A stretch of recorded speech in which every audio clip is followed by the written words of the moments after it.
When I was a kid, I would see this clip pretty much everywhere.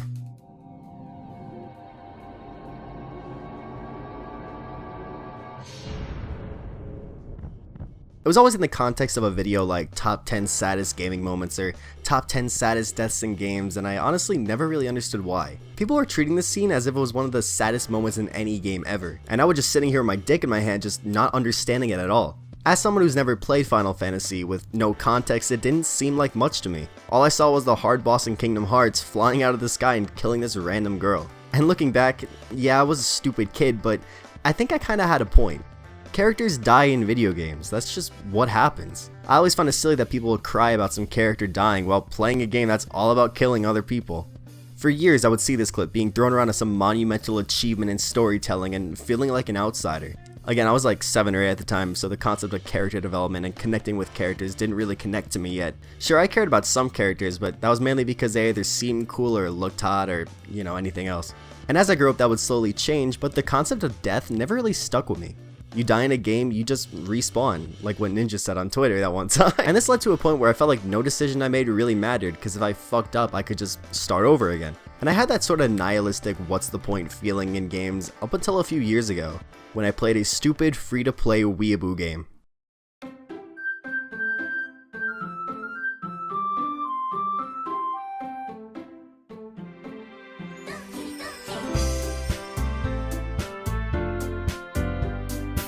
Okay, so before we get any further, I just want to say that Doki Doki Literature Club is without question my favorite game that I played in 2017. And that kind of says a lot, because 2017 is considered one of, if not the best year in this entire decade. Breath of the Wild, Cuphead, Edith Finch, Mario Odyssey, this year was fucking massive. Yet some stupid weeaboo visual novel is the best game that I played that year.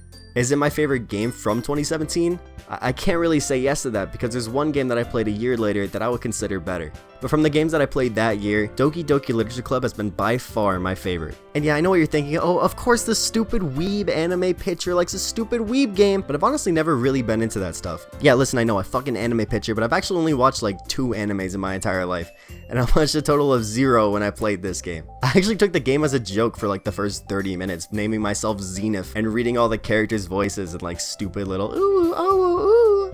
You say that like you were thinking about ignoring me.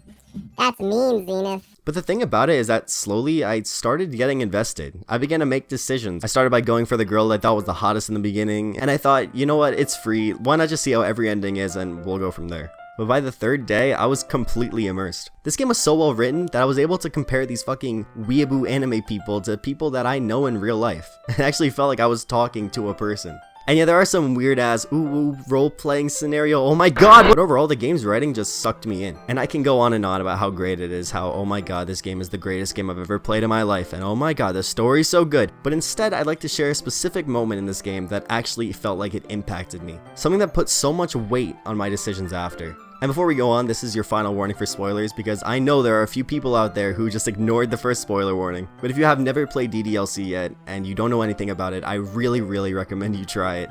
It's really good, guys. It's really fucking good, okay? Everyone I've ever shown the game to who knew nothing about it absolutely loved it by the end of it. Okay, here we go. It's the day of the festival. Of all days I expected this would be the one I'd be walking to school with Sayori. But Sayori isn't answering her phone. I was considering going to her house. Oh god, she fucking killed herself, didn't she? Oh no. Sensuke's and Yuri's poems from the one they performed during our practice. What's this? I flipped to Sayori's poem.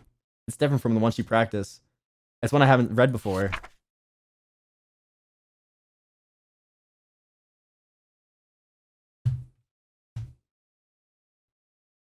I can't believe I ended up doing this after all.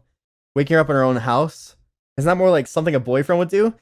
In any case, it just feels right. Outside Sayori's room, I knock on her door. Sayori? Wake up, dummy. There's no response. Oh, fuck. There's no response, dude. Oh, fuck. Oh, fuck. I gently open the door.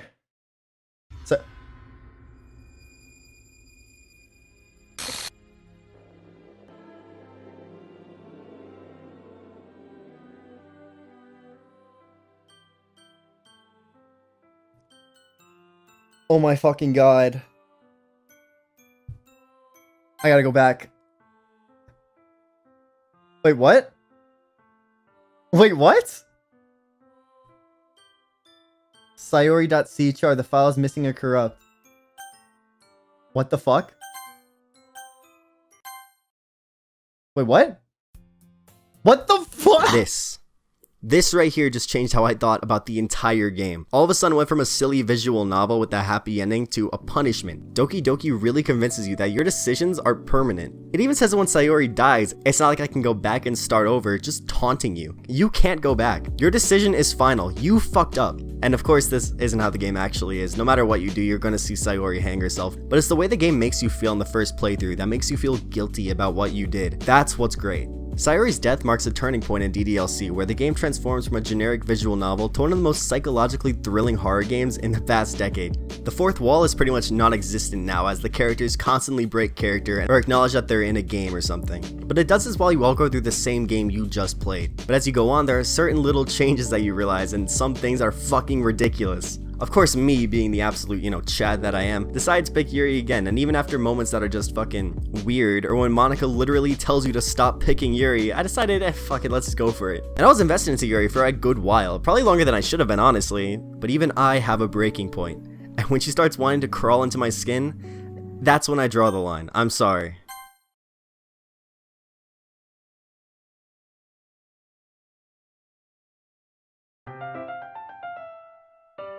No!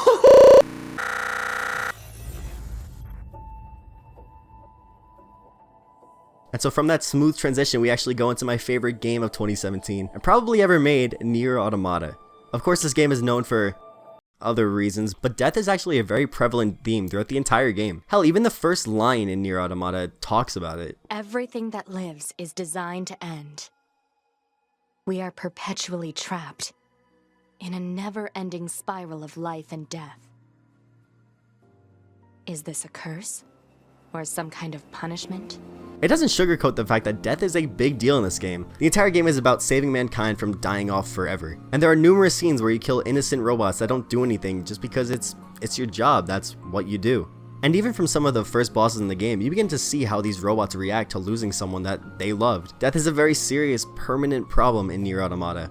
Well, I mean, except for the androids, of course. You see, in Nier Automata, you work for a group called Project Yorha. Based all the way in space, they have what seems to be infinite clones of every unit.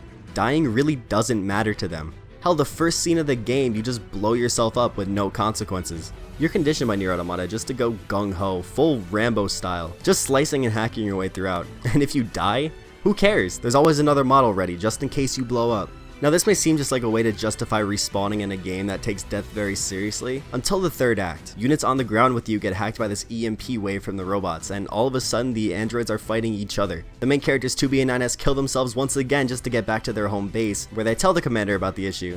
But as they're informing the commander about it, the entire base gets hacked. 2B and 9S, who disconnected themselves from the network minutes prior, have to fight their way out of their own base, getting the last two flight units and having to leave the base behind. And that's when you realize, oh shit, this is bad. Now that your home base and the entire network's gone, all the thousands of replacement models are unable to be accessed. 2B, once a gung-ho giant killing beast, all of a sudden doesn't have anything to fall back on. And as she gets ambushed, all hope seems lost. But you still fight, taking control of 2B as she kills every last robot in her sight. Cause even without a network, you're still a fucking god at this game. But as you begin to leave the flooded city to try and find 9S, this happens. Alert. Virus infection detected. Proposal. Administer vaccine immediately.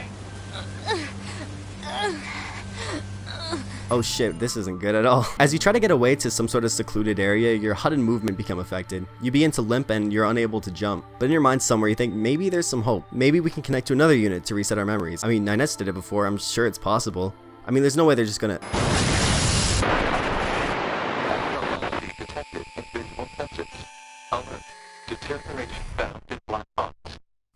Oh shit. Oh no. As you walk over the bridge, you run into a few more hacked units, which you can't fight. But then A2, a mysterious character known as a traitor, comes in and saves 2B. All is saved, A2 will do some voodoo and... 2B, the character that you've been playing as for the past 15 hours, the person you've been building a connection with and your only friend when playing as 9S, dies, and you just played through her final moments.